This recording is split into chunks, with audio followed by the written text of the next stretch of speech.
Thank you for joining us, and here are some of the reports we're filing at this time. I am Frank Omalape. In a bid to boost the Deep Blue project, the federal government of Nigeria has signed a $2.78 million exchange of note agreement with the Japanese government for an economic and social development program. In a statement recently, the Assistant Director of Public Relations of the Nigerian Maritime Administration and Safety Agency of SAGI, Edward, explained that the agreement involved the acquisition of high-speed boats to reinforce services for coastal security in Nigeria, with NIMASA as the implementing partner. The statement also said that the Minister of State, Federal Ministry of Budget and National Planning, Clem Agba, had signed it on behalf of the federal government, while the Ambassador Extraordinary and Plenipotentiary of Japan to Nigeria, Kazuyoshi Masunaga, signed it on behalf of the Japanese government. According to the statement, Agba said, quote, the procurement of high-speed boats worth $2.78 million will greatly enhance the operations of the Deep Blue project, end quote. Away from there now, revenue allocation to federal, state and local government has declined from a peak of 970.57 billion naira in July 2021 to 680.78 billion naira in May 2022, representing a 30% reduction over the period. The decrease in allocation to these levels of government reveals the fiscal challenges facing various levels of government in Africa's biggest economy. The federal government has raised its budgetary allocation of 443 billion naira for gasoline subsidy to 4 trillion naira and has received approval from the National Assembly. The situation is worsened by declining oil production and theft. Oil production fell to 1.2 million barrels per day in April 2022 from 1.23 million barrels in March, according to OPEC monthly oil market report. This is far from the oil benchmark of 1.88 million barrels per day and the 2022 budget. Company income tax in Nigeria fell from 472.52 billion naira obtained in the third quarter of last year to 347.8 billion naira in the last quarter of 2021, indicating a 26% decrease over the period, according to the National Bureau of Statistics. And in the meantime, the House of Representatives has resolved to investigate payment for subsidies on petroleum products, especially premium motor spirits, popularly called petrol, under the regime led by President Muhammadu Buhari. Speaker of the House of Representatives, Femi Gbajabiamila, is to set up an ad hoc committee to investigate the petroleum product subsidy regime from 2017 to 2021, which is to report back to the House within 8 weeks for further legislative action. The probe is based on a motion titled "Need to Investigate the Petroleum Product Subsidy Regime in Nigeria from 2017 to 2021, which a member of the House, Sergius Ogun, moved at the plenary on Wednesday, and the lawmakers unanimously adopted. Ogun noted that Section 88, subsection 1 and 2 of the 1999 Constitution empowers the National Assembly to conduct investigation into the activities of any authority executing or administering laws made by the National Assembly.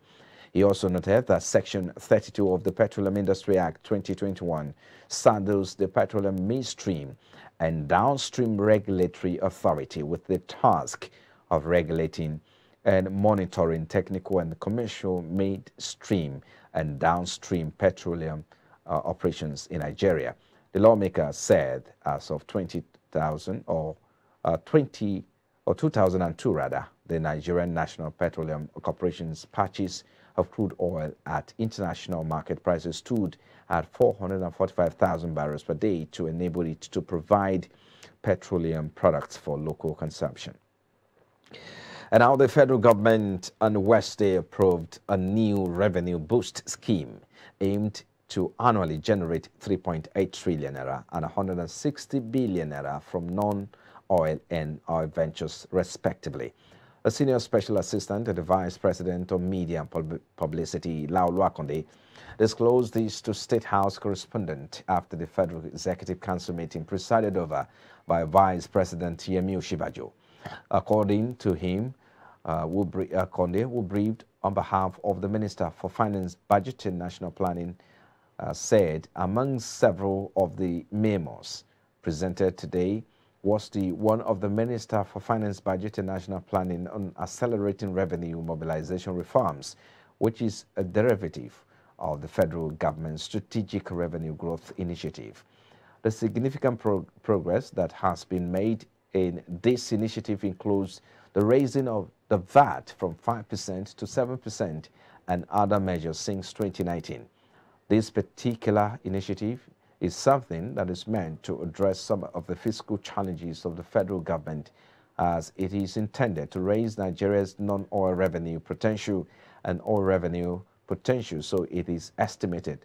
But with the implementation of this reform, it could result in a potential additional non-oil revenue and oil revenue generation of 3.8 trillion naira and 160 billion naira annually. End of quote.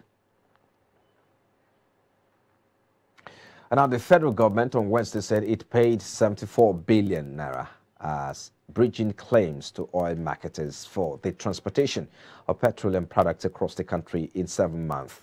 It disclosed this while reacting to allegations made by the Independent Petroleum Marketers Association of Nigeria, the Suleja branch, that the scarcity of petroleum products was due to the non-payment of bridging claims. Providing a breakdown of payment made to marketers, the agency stated that the Major Oil Marketers Association of Nigeria received 9.9 billion. IPMA members were paid about 42.3, while NNPC retail outlets got about 6.6. It, however, noted that the NMDPRA remained committed to ensuring safe, efficient, and effective conduct of midstream and downstream petroleum operations. And in the meantime, Nigeria's non-oil sector grew by 6.06% year-on-year in real terms in the first quarter of 2022, an increase of 5.28 points from the preceding quarter, which recorded a growth rate of 3.58% compared to the rate recorded same quarter of last year and 1.34% higher than the fourth quarter of 2022. To this end, the federal government, through the Federal Executive Council, has approved reforms to boost Nigeria's non-oil revenue to 3.8 trillion naira and oil revenue to 160 billion annually. Analyst Olusegun Okwande, who spoke on our flagship program, Business Breakfast, shared his perspective with us.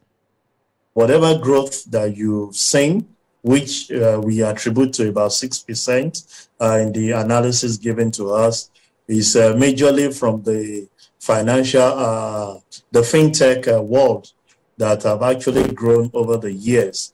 The issue there is, I would advise that government should look critically into one of the threats of that is posing the growth of this non-oil sector, and that's security. Insecurity in the sense that even locally, the food scarcity, it's on the high side. We can attribute that the global space is having its own challenge, but you ask yourself, what have we done domestically to make sure that our people enjoy it? And this was brought to bear during the COVID-19.